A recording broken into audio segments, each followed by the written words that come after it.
Hey, friends and listeners of the Switch for Good podcast. Yep, that's you.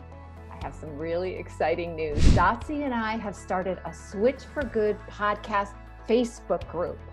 We created it so we can build a community of fans that will help us improve the show and deliver on the topics that you want to learn more about. So we want to hear what your favorite content is, what you want more of, and what you want less of. And if you like the length of the show, Dotsie and I are always talking about the length of the show, right, Dotsie? Yes. We want to tailor our show around the needs and desires of our incredible listeners, almost 500,000 of you. And it's really simple to join. Just go to our Switch for Good Facebook page. That's Switch, the number 4, and then Good. And then click on groups. And there we are, the Switch for Good podcast chat. You can post directly in the group, share ideas, talk to other listeners, and connect with like-minded folks. So go, run, join our Facebook group and tell us what you want.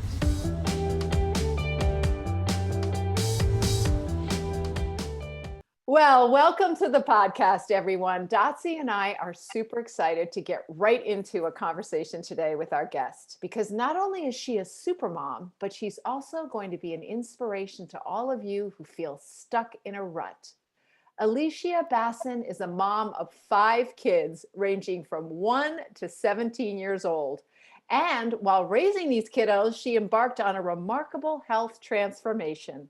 At just 30 years old, Alishea was obese and dealing with severe migraines, sleep apnea, hair loss, high blood pressure, and even a seizure. Instead of taking medication, though, she decided to educate herself on what healthy eating truly looks like. A few plant-based documentaries later, Alishea decided to adopt a whole foods, plant-based diet. And that was back in 2017. 8 months later, her ailments were gone, her energy was through the roof, and she had lost 85 pounds. Now, a whole 125 pounds lighter, she's living her best plant-based life and helping others do the same. After you listen to this episode, you have to watch her videos on Instagram. But first, welcome to the show, Alishea. Well, thank you. That was such a warm welcome. I'm like, that feels like a blur. All those things. It's you. It's nice getting a little refresher course. It was like, man, that did happen. Well, we're going to unpack it for our audience because it's a story that really people need to hear. When I read about it, read about you and your story that you wrote on the Forks Over Knives website, I was immediately excited, and Dotsie and I wanted to have you on the show. So let's get started and start with, well, where you started. You've lost a lot of weight, but for the first 30 years of your life, you were overweight. So tell us a little bit about what got you there and the food you ate, what kind of lifestyle you led. Okay, so I had a I don't want to say very typical, but like I adhered to the standard American diet.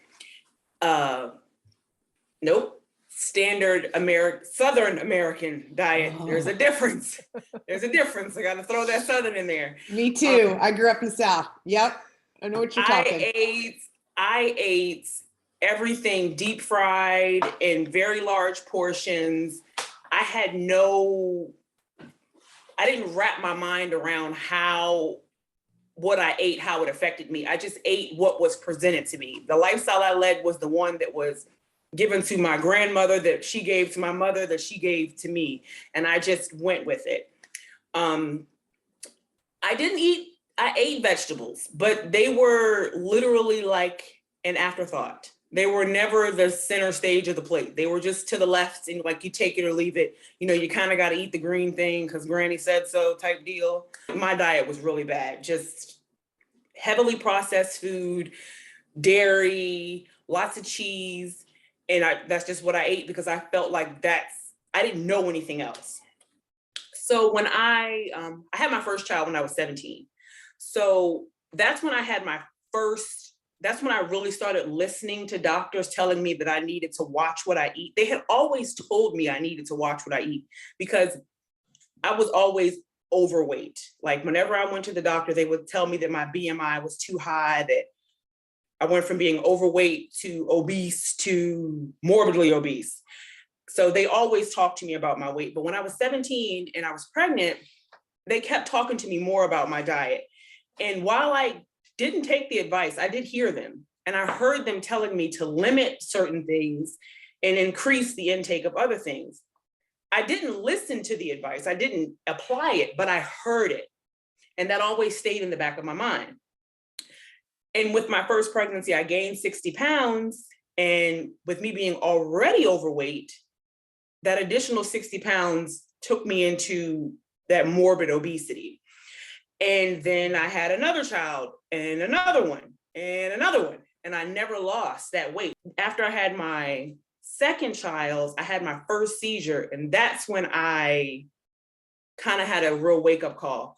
A 4-year-old and a 2-year-old. And all that food, that was way too much food for that little bit of a family. Right. So what I ate that night, I had 7 pieces of chicken. And I'm not talking little pieces. I'm talking breasts, thighs, big meats, and 7 biscuits, and a pint of Haagen-Dazs. And immediately after eating it, like it was so satisfying, but right after eating it, I felt disgusting. And I went to bed. And I'm like, you hadn't had that feeling before. Like for some reason this time it just really never sit in. clicked. It never clicked until that. Like I felt disgusting. Like I had that disgusting feeling before. But the next day was different because I woke up the next morning and I was laying in bed. I actually have a picture of myself. I snapped a selfie that morning. And I was just like, I never want to feel like this again. Like, I don't care what I have to do. I don't care how far I have to go, what I have to give up. I don't want to feel like this again.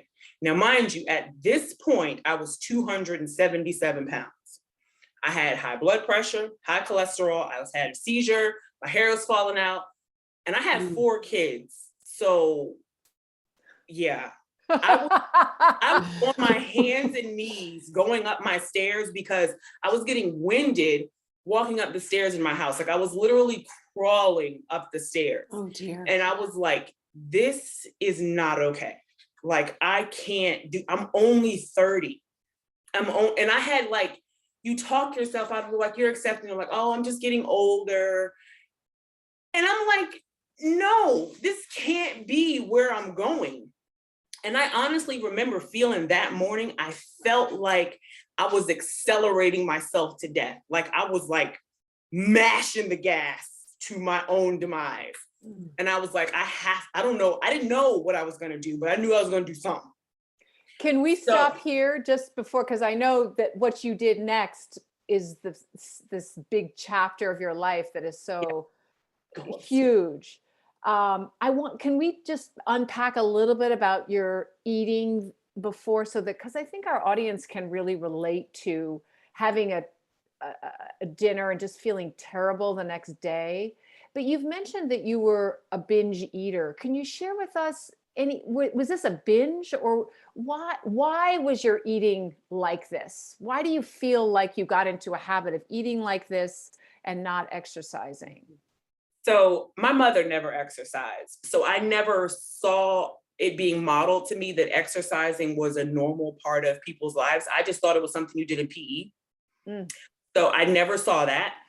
As far as binge eating, so typically in my family, like eating is around all big events. When you're mourning, when you're happy, when you're sad, when you go to church, like literally it's everywhere.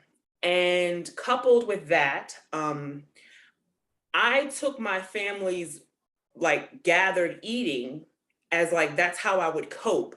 So I would emotionally eat and I would try to fill up my feelings with food.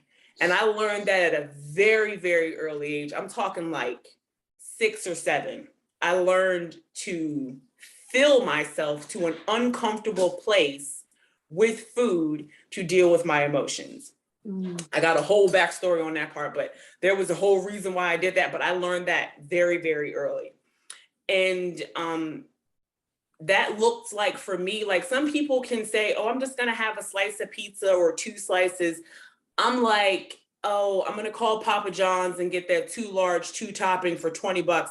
And I'm going to eat one now. And I'm going to eat one in an hour when I'm not completely uncomfortable anymore.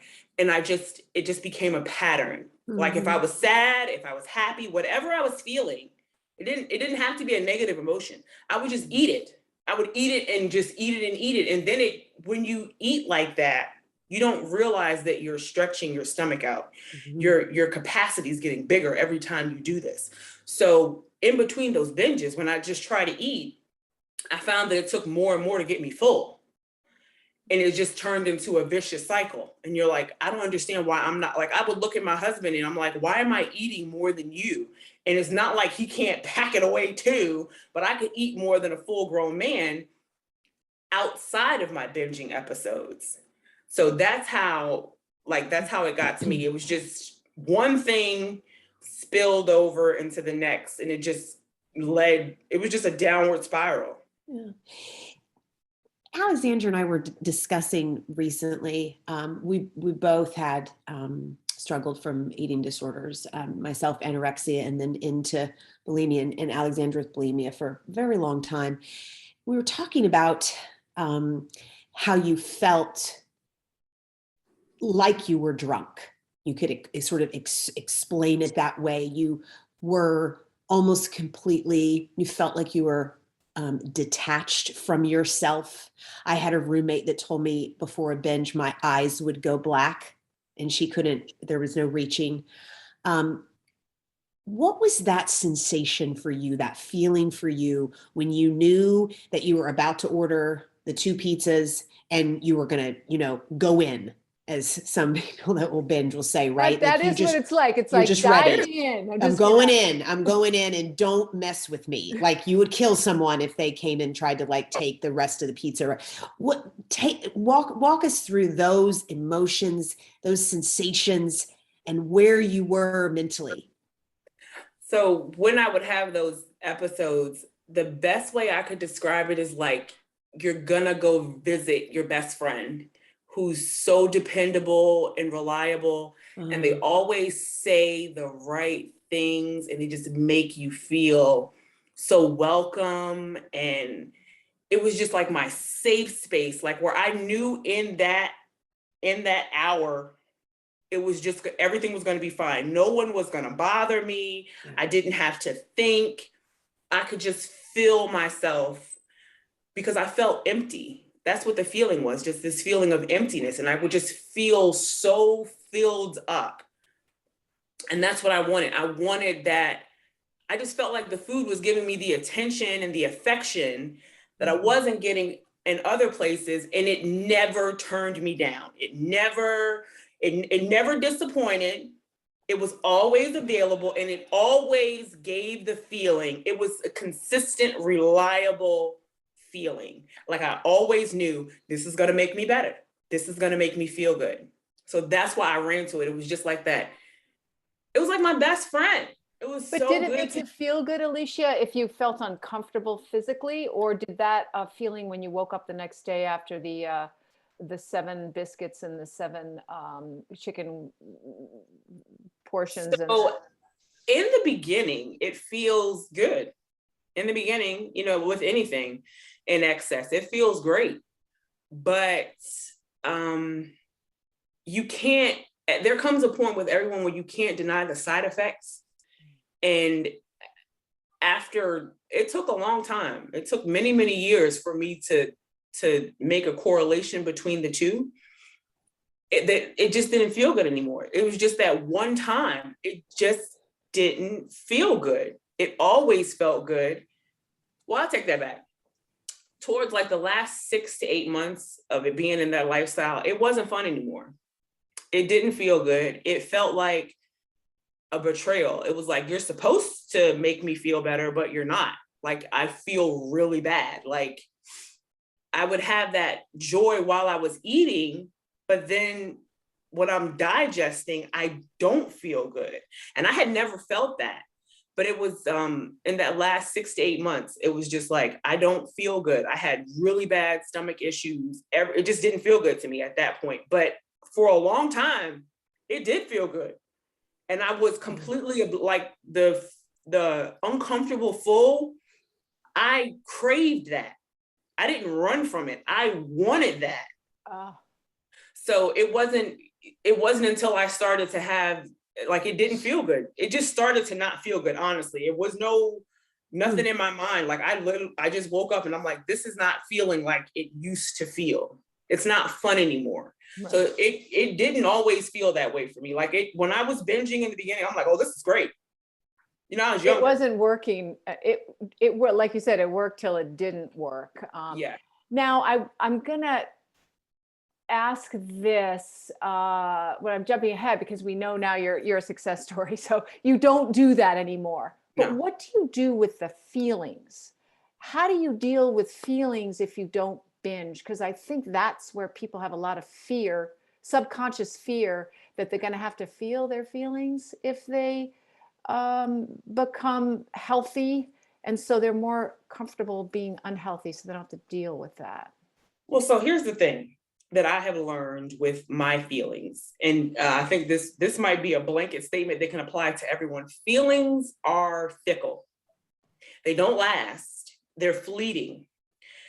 And feelings have a tendency to, if you ignore them or push them aside, they only come back louder, stronger, and with like serious. They're like, you're going to pay attention to me. So you have to honor your feelings, because I look at my feelings as an indicator of something else. It's a symptom of a problem. It's not the problem.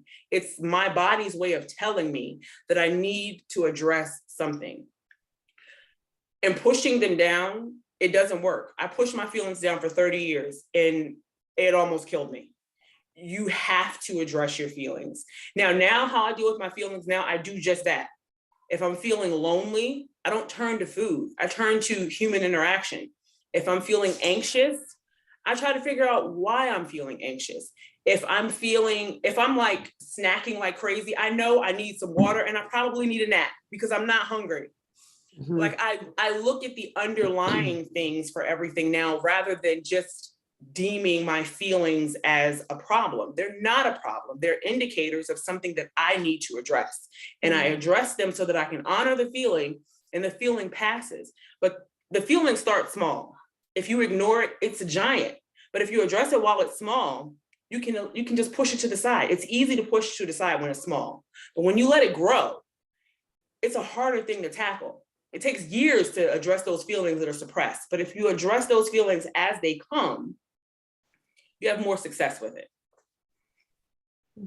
And how did you learn to do that? Because it's very clairvoyant and certainly part of my recovery journey. Maybe we even go back to that next morning where we left off before we kind of dove into the why and the feelings.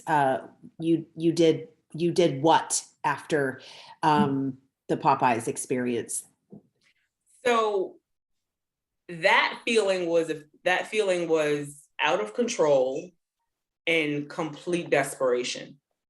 So when I had that feeling, I'm very feelings driven, just as that's my mechanism. That's how I operate. I operate under my feelings. So my feelings can push me to do great things, but they can also push me to do the worst things to myself, as my past has shown.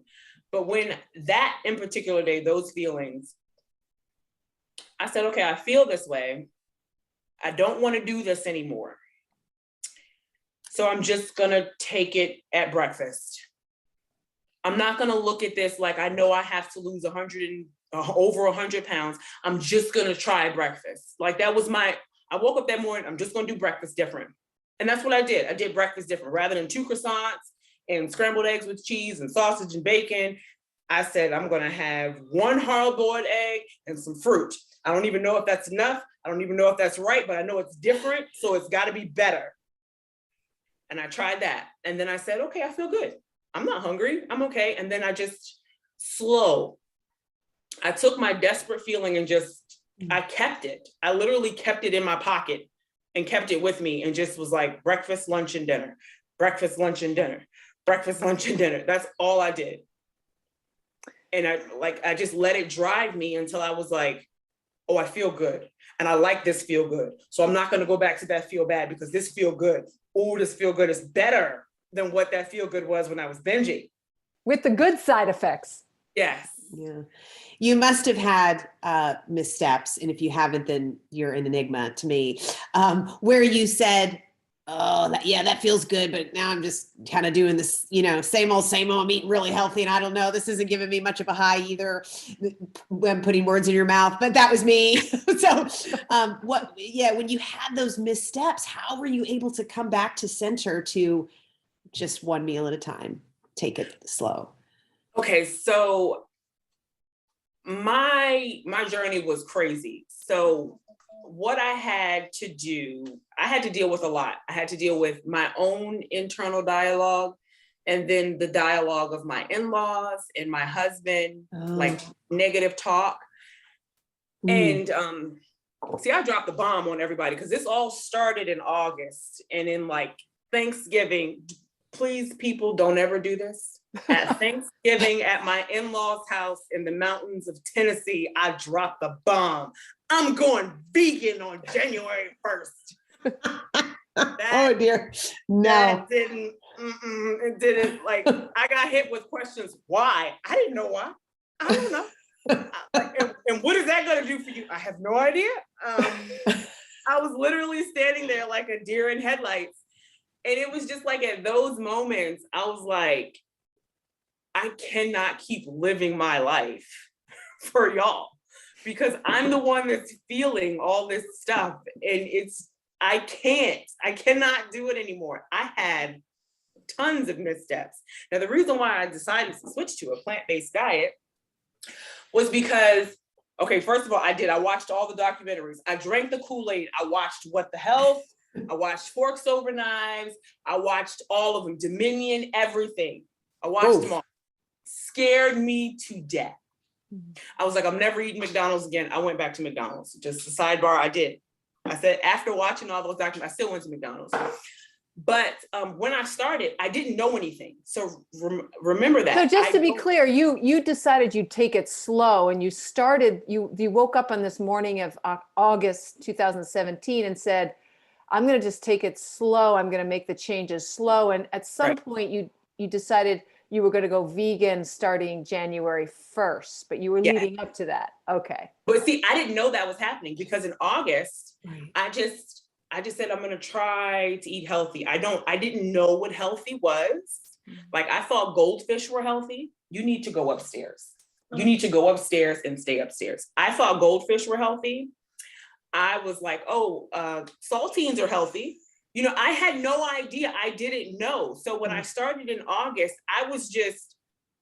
it was literally like a hoarder starting to clean. I was just picking up little things and just throwing them out, just slowly. I was like, well, I know that Little Debbie's are probably not healthy. And Cheesecake Factory is I was through that process of elimination. And I was like, well, I can cut out beef and pork because I don't really like them anyway. So I cut those out, immediately started feeling lighter, like not so much energy being taken in to digest food. But then that leaves you with a very small amount of food. Now you've just got chicken, eggs, cheese, and other little dairy things. And I was eating the standard vegetables, broccoli, corn, peas, maybe a salad, but I was considering that healthy. And I was eating in extremely restricted small portions. And I was like, as I was going and I was losing weight, and I'm like, but something in me was like, this isn't right though. This like I've seen Forks Over Knives and I've seen what's the hell, something's not right. So I was like, well, I'm just going to do that. I didn't even know what that was. I had never seen anyone live in a plant-based life. I made many mistakes in that first 4 months. It was bad because I didn't know. And even when Was it hard? Did you feel deprived or did you feel, especially because your husband didn't join you and you were cooking for a family of what, 3 kids and we had 4 kids and 4 him. kids and him. Yes. So, and I didn't feel deprived because I knew that I was doing this I knew my why, and my why was really strong. Hmm. There were some times where there was like a little bit of resentment, like, I just made this cheesecake for y'all and I don't get none. Like there were times where there was that, and those windows, I would say, well, okay, well, I'll have something on a birthday. I would give myself windows where I would allow myself to have some. But I noticed when I did that, it was a minute on my lips, but it was like days of regret. Like I'm like, why did I do that? That didn't feel like, I felt bad afterwards. I felt bad for days. My performance sucked. Like I just wasn't, I'm like, it wasn't worth it. So that feeling of feeling like I was being left out went away real fast because I just didn't like what came with it. It just wasn't worth it. Mm. So when I did transition in January 2018, I didn't know what I was doing. I didn't know. I'm like, well, what's vegan protein? And I'm like, I Googled it. I'm like, okay, well, I can do that. And then I'm like, well, I've taken all these things away. So it'd probably be a good idea to add some things. So whenever I'd go to the grocery store, I would just go to the produce section and pick up something that I'd never had before. And then just bring it home and Google a recipe to figure out how to cook it. Like I tried Brussels sprouts and zucchini and eggplant. I tried a bunch of vegetables that I had never tried. And then I started to see, well, hold up, man, there's way more plants than there are meat options. So I'm not really deprived. I'm actually in a much better place. And once I saw that, I was off and running. But like, it took a long time for me to see that. I just didn't know. I didn't know. Like, I didn't even venture into these parts of the grocery store to know that these things existed. I was just on the outskirts of the store. And I just kind of, I scurried through the produce section. I never stopped and looked for anything. I'm like, where are the onions? Where are the bell peppers? Where's the garlic? That's all I need. All this other stuff is background noise. And now I'm like, I spend my entire time in the farmer's market and in the produce section. Yeah. You also went from a couch potato to exercising most days of the week, which is a lot. And you had 4 kids, and where did you put them? And did they come do it with you? We gotta back up. We gotta back up because I must say this piece. Okay, I did have a pandemic baby. Okay, so number 5 came in 2020 after I had reached, like I felt like I had reached my physical peak, and then I got pregnant. I was like, oh, all right, university playing games. So I managed to maintain my plant-based lifestyle through the pregnancy, and I stayed very active. I worked out 6 days a week for all 41 weeks and 6 days of that pregnancy. So what I did, now I had done this a number of times. I had, my husband had got me a membership to a gym, and we basically donated $500 to them because I never used it. And then he canceled it and he got me another one for our anniversary. And I was like, that's like the worst anniversary gift. Wait, was this before 2017 or was this when you were on your plan? This was like before 2017. Oh, okay. Before your change. Right. So he got me this second membership at the end of 2016. Okay. It was getting ready to expire in August of 2017. And I was like, okay, I'm going to use it now. I'm going to use it. So I went to the gym like everybody, and I just got on the elliptical because it was safe and no one could really see me like struggle. I was like, okay, this is safe. I'm in between things. No one can see me and no one can see me struggle. So I'm going to stay here. Yeah. I didn't even make it 5 minutes on like no resistance. I was done. I was like, okay, I'm going to try to come back again the next day. So I came back and I slowly built up to like 60 minutes on the elliptical, but I wasn't happy because rapid weight loss without muscle definition underneath it does not look good. You get the skinny fat look, like you've lost a lot of weight, but you're kind of like loose and, it's like, it's just hanging. Like everyone knows you've lost a lot of weight, that look. And I didn't like that look. So I switched. I had a friend from high school, random, just messaged me, try these workouts, girl. I was like, okay.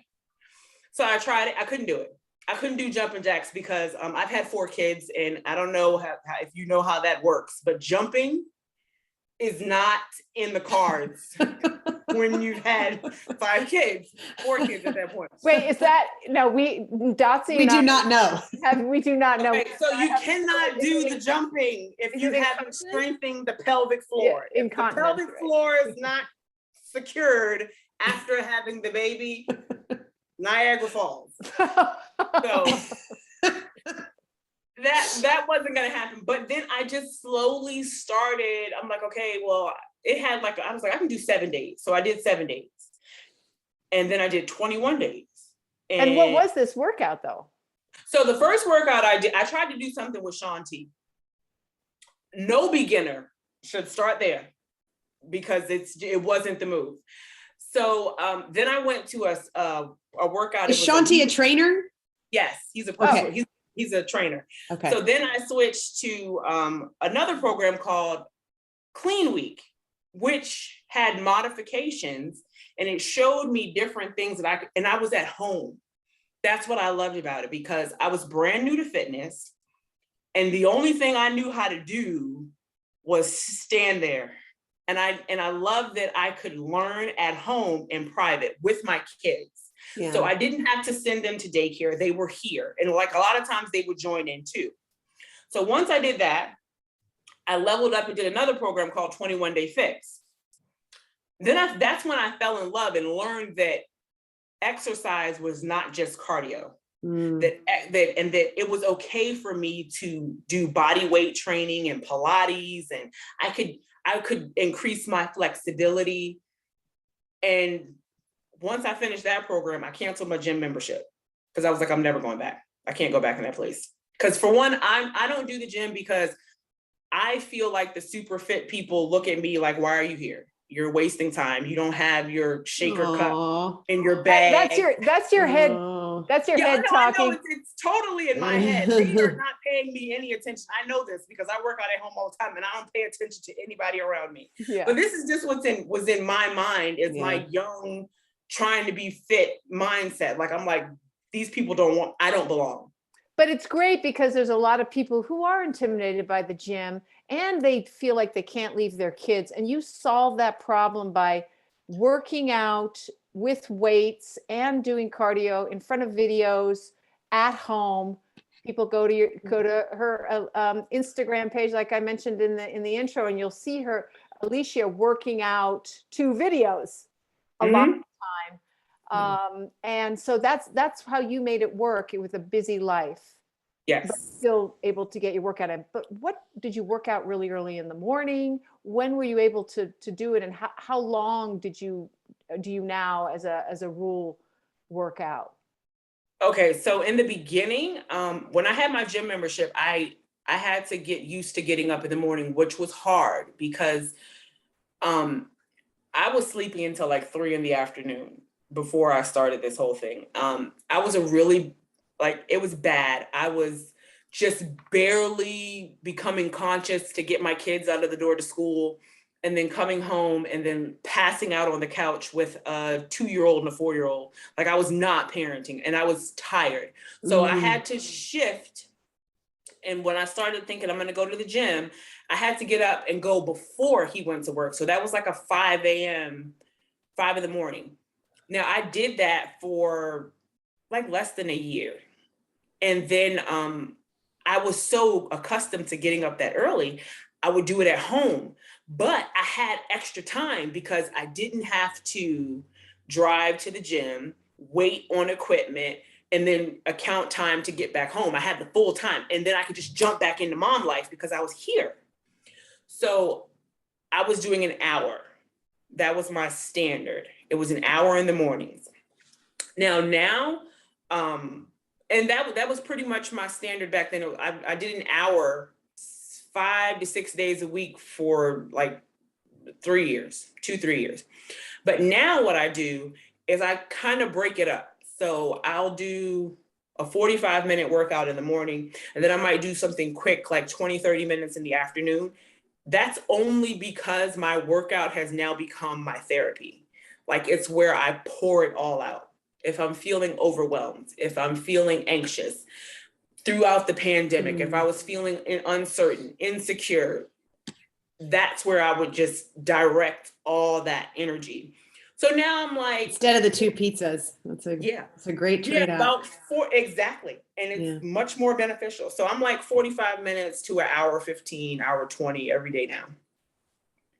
Well, 6 days a week. I rest one day because, I mean, if my body would let me, I would do it 7 days a week. But my body's like, no, girl, I need 1 day to recover. Yeah. Because you really, you now enjoy exercise, which is so great. Tell us, how is it, one of the things that often stops people from making transformation in their own life is because they don't want to rock the boat with their partner and their family or their coworkers and friends, et cetera. They don't want to stick out, or they don't want to change their relationship with their spouse. There's so many reasons, but a lot of it has to do with fear of how other people are going to react. How did you deal with that? Because your husband isn't vegan, your kids, I don't know, I don't know how they're not vegan, but so you had, there's you, and then there's the other 6 people in your household. Tell us how you worked that out. Emotionally and practically. I don't want to paint any picture that's easy. It's very, very hard. It requires a high level of determination and almost downright stubbornness to do that. My decision to do this has impacted my relationship and our dynamic in a massive way, but we're still together. Because like I said, it requires stubbornness. I'm stubborn, but so is he. So emotionally, for the better, or was it tough, or did it actually touch and go? It's touch and go a lot in that season. So what I will say is, funny thing, we used to watch My 600-Pound Life, and he would comment on how the dynamic of relationships changed when someone made a change. And I was like, so what do you think would happen if that was us? And he was clear. He was like, well, that would never work, but we don't have to worry about that because that's not going to happen. Now, mind you, the wheels were already turning in my mind, like, oh, it's going to happen. I just don't know when I'm going to get it together. But those waters are choppy, but they can be chartered. It takes communication. Making the decision to get healthy, it has to be your decision. It cannot be a decision based on the outside factors. It has to be based on the factors going on in here. Because if you base it on outside influences, it will change like the winds. It has to be internal. And that was what it was for me. I held on to this for dear life with literally my entire family and his family and him literally telling me that I was wrong. But I held on to what I was feeling. I could not listen to what they were assuming and let that negate what I was experiencing. I allowed myself to experience it because I just said I was just going to do this for 30 days. That's all I said. I said I'm going to do it for 30 days. And when day 31, 32, and I felt so good, no one could tell me anything different. That's like someone trying to tell you that the sky is not blue. You don't believe it. So I didn't, like their background chatter. I'm like, you're just blind. You don't know. So why, I just choose not to listen to you. Now my husband, he knows full well that I've been in this for years. And he's like, you're never going to let that go. And that's okay. And it has changed the dynamic of our relationship because we did bond over our emotional eating and our emotional brokenness. But in those type of relationships, someone has, if you can't do it together, someone has to be bold enough, strong enough to decide to do it and be patient enough to wait for the other one to do it. And that's what I've had to do. I've had to be very, very patient and very repetitive in what I've been saying and living in front of him, but it pays off. It's paying off. He's getting it. He's changing. He's trying. He's seeing. And your kids have reaped the benefits of this. lifestyle. Well, see, my youngest son, my baby, my 1-year-old, he's been my biggest inspiration. Well, let me not say biggest, but my latest inspiration, because he's my little plant-based partner now. Yeah. I'm like, I grew you in my body on plants, and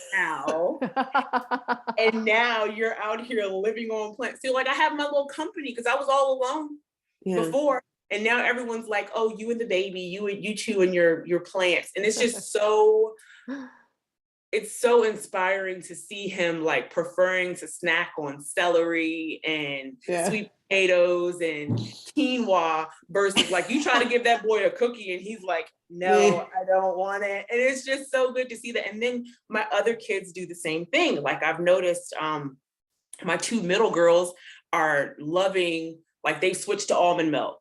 Like just little things that have tweaked in their diets. And I love it. Like they see my food and they're like, that smells really good.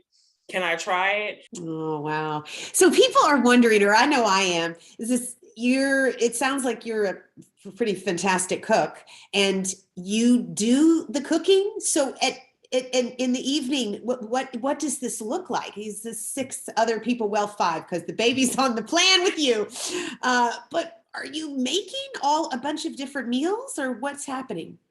So the more you cook, the faster you get. That's just science. I don't know why it works that way. It just does. The more you cook, the quicker you get. Okay, so Alexandra, you and I need to listen to that. That's inspiring because we no don't wonder it takes me hours. No, the more you do it, the faster you get. So what I typically do is I take, so whenever I cook for myself, I cook like a lot. So if I'm making my breakfast, I'll make a massive amount of it so that I can eat on it for a couple of days. Or I'll make a chili or a soup in my crock pot or something with lentils, and I'll make massive amounts of it so that I can eat on it for many, many days.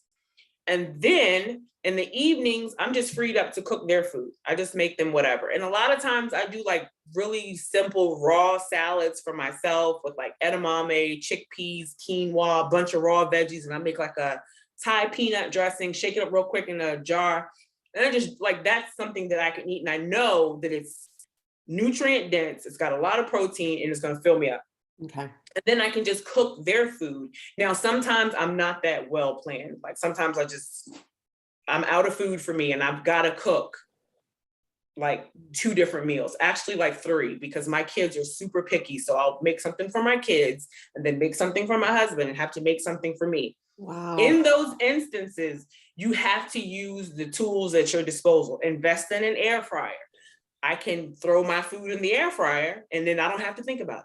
And then I can fix their food. And I always plan my meals out to where it's not too time consuming. Like it looks time consuming, but it's really not. Like putting stuff in the oven, sauteing something real quick on the stovetop, cooking some noodles, marinara, just stuff that's really fast to throw together. But like I said, you get quicker the more you do it. Like I'm lightning fast with it because I don't even think, I'm just moving. So that's how I typically do it. Like I invested in an air fryer, I invested in a food processor, a really good high power blender. Like those kitchen tools make it a lot easier to make soups and cook with small space in multiple places and make a lot of food in a short amount of time. Yeah. Can you share with us what your food would look like? Like, what's your favorite breakfast and a lunch and a dinner? And also, I know that you have videos where you show people things to cook on your Instagram or where? Yes, on Instagram. Cool. So typically for breakfast, I'll have a tofu scramble. I saute the veggies like spinach or baby kale, onions and peppers, mushrooms. Sometimes I add a little zucchini in there. And sometimes I'll make pancakes. Sometimes I'll have overnight oats for breakfast. I always have a veggie with breakfast. I love to have roasted broccoli or steamed string beans, broccoletti. Those are my favorites for breakfast. For lunch, Usually like that salad I was telling you with the edamame and the quinoa and the chickpeas and all kinds of other veggies, I'll have that. Dinner, I usually keep it kind of light. I don't really go, because like I at that point, I'm really not hungry anymore. And I don't like to go to bed with that full feeling, probably like a trauma response. I don't, I don't like going to bed feeling like I'm stuffed.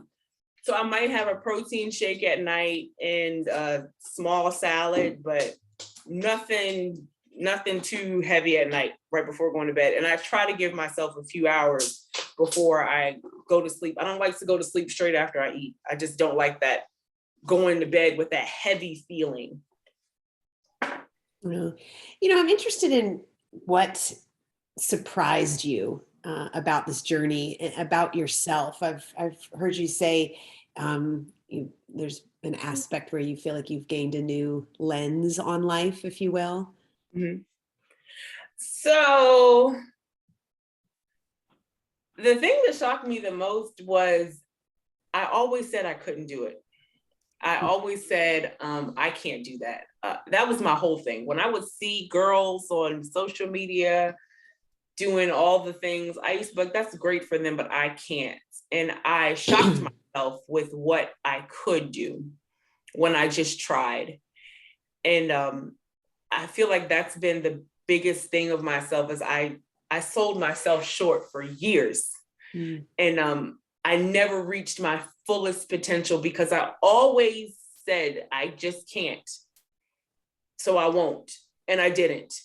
And then when I found that I could, like this crazy, powerful self-awareness, like, what in the world? Why did I, like, it was like I allowed someone to tell me who I was and I believed it. And then I found out it was a lie.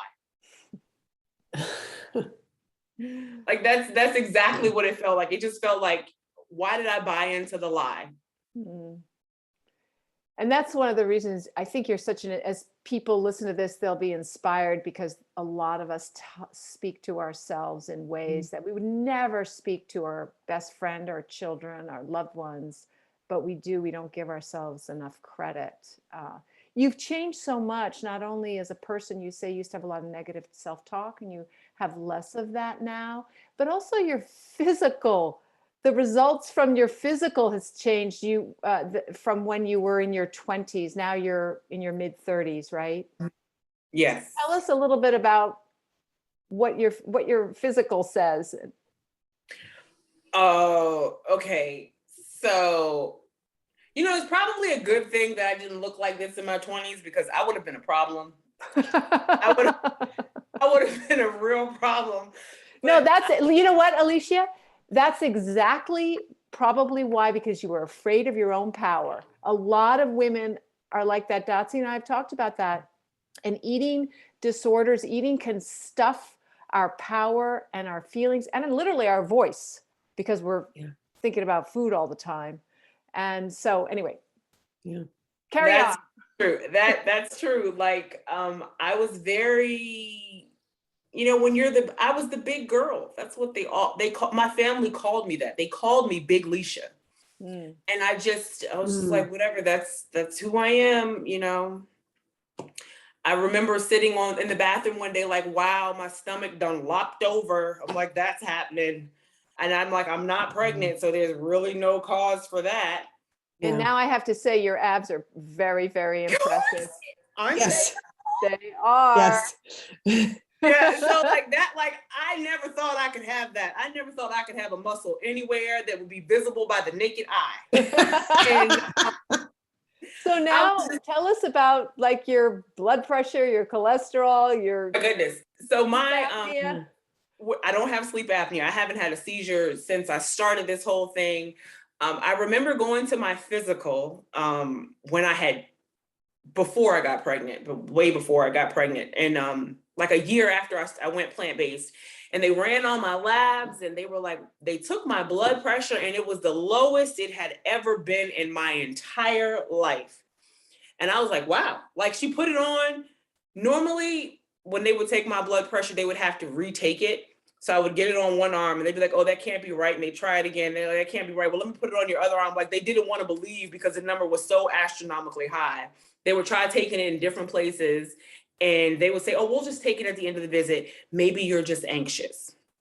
This time she popped the thing on. She took it off so fast. I was like, oh, so did you get it? And she was like, oh, you're fine. And that had never happened to me before.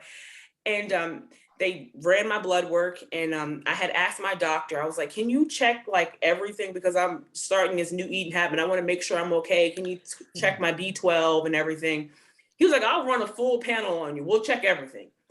And then I got the results back and everything was well within normal ranges, like perfectly in them. Everything was great. And the doctor was like, I don't think he recognized me. Because I was like, can you look at the chart and see how much I weighed this time last year? And he was like, sure, like passing, just kind of like humoring me. And he was thumbing through the sheets and he looked back at today and where we were and he looked back and he was like, you lost 100 pounds. I was like, yeah. He's like, well, whatever you've been doing, you keep doing it. And I'm like, well, I'm plant-based. And it was like the heavens shined down on me. He was like, me too. I was like, yes. It was so good. I didn't get it was perfect. He was like, don't ever worry about anything. If you just keep eating the way you're eating, keep it well balanced. You don't have to worry about whether you're getting enough of this or that. It was just perfect. Like that was the first doctor's appointment in my entire life where I wasn't afraid to get on the scale. I didn't have to get my blood pressure checked over and over again. I wasn't ran all across creation to this lab and that lab, getting this checked and that checked. It was literally in and out. And he was like, we can see you in a year or not, either way. Congratulations. That's so, so wonderful. Tell us, what advice would you give for people who are listening, who want to be like you, want to make the changes, they want to transform their inner rut? Are there one or two pieces of advice you could give them? Yes. Number one, don't try to wear the shoes that another woman is wearing because they probably don't feel as good on you. Meaning, just because your friends are trying different trends of eating doesn't mean that that's going to be the perfect fit for you. What you need to do is try anything and everything until you find what's custom made and perfectly fit for you. Yeah. Number two, actually, this should be number one. Whatever you decide to do, be patient. You did not get there in a week, in a month, 3 months, or a year. Be patient. It's ever evolving, it's ever changing, and you can tweak it and modify it to fit you at any season you are in life. And above all else, slipping is inevitable. Staying down is a choice. You will slip and stumble, trip and fumble, but you have the power to get back up and keep on trying.